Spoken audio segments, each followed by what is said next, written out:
Todos recordamos esa primera taza de café que nos hizo cuestionarnos si estábamos tomando café o un jugo de fruta. Gracias a esto muchas personas decidieron dedicarse al mundo del café y estoy seguro de que más de uno decidió emprender su primer negocio.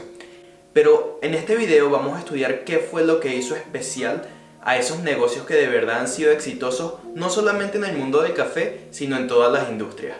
Lo primero de lo que tenemos que hablar es acerca de cuál es la causa de nuestra empresa. Estamos ahora mismo en el nivel de la industria en donde el tener café de especialidad no es suficiente para tener un valor añadido en nuestra empresa. Esto es debido a que ya el café de especialidad se está volviendo más un estándar de algo completamente raro. Lo que es algo bueno, pero también algo malo para algunas personas. Esto significa que tienes que atacar problemáticas mucho más específicas en la industria del café. No solamente el tener café de especialidad y pagarle precios justos a los caficultores, sino tal vez intentar resolver otros problemas más grandes o menos considerados en la industria.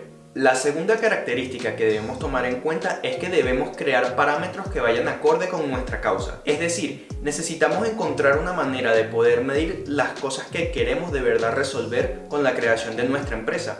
Y no solamente encontrar una manera de medir nuestra rentabilidad, los ingresos, las ventas, que aunque estas son partes fundamentales de la empresa, siempre van a ser una consecuencia de la problemática que estemos resolviendo y qué tantas soluciones estemos añadiendo a la mesa. Estos parámetros son muy subjetivos, es decir que todo va a depender completamente de la causa que tú tengas en tu empresa. Algunos de estos ejemplos que se me ocurren pueden ser como si lo que quieres resolver con tu empresa es que la gente acepte y entienda más lo que es el café de especialidad, puedes cuantificar cuántas personas están pasando del café comercial al café de especialidad. O si lo que quieres es ofrecer un espacio de trabajo donde las personas que son baristas puedan de verdad desarrollar una carrera de café, puedes cuantificar cuántas personas pasaron de ser barista a un trabajo secundario a tomárselo muy en serio y hasta llegar a competir. Este tipo de parámetros que no son completamente normales y que son extremadamente subjetivos, es decir, solamente se van a aplicar a tu empresa, son muy importantes que los manejes, porque cada empresa tiene que manejar el éxito de una manera distinta. Ahora, esta tercera característica creo que es de las más importantes porque es la que más te va a ayudar a atraer a gente a tu empresa. Y es que tienes que aprender a transmitir muy bien la visión que tú tienes en tu cabeza de cómo se ve el futuro una vez que tú resuelvas esta problemática. Aunque tú nunca llegues a resolver ese problema, tienes que ser capaz de transmitir esa visión de cuando el problema ya esté resuelto. Porque si no logras que la gente pueda ver eso en un futuro, es muy difícil que logres que la gente trabaje contigo codo a codo y de verdad ponga empeño en lo que está haciendo. Si no, simplemente vas a tener a gente que va, trabaja y se va para su casa y no le preocupa nada lo que pasa en la empresa. Y esa no es la idea. La idea es que tengas a gente a tu alrededor que estén trabajando en conjunto por una causa en común.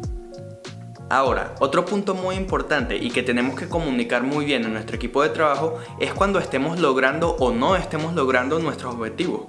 Porque así como es importante llegar a la meta, también es importante saber cuándo no lo hiciste.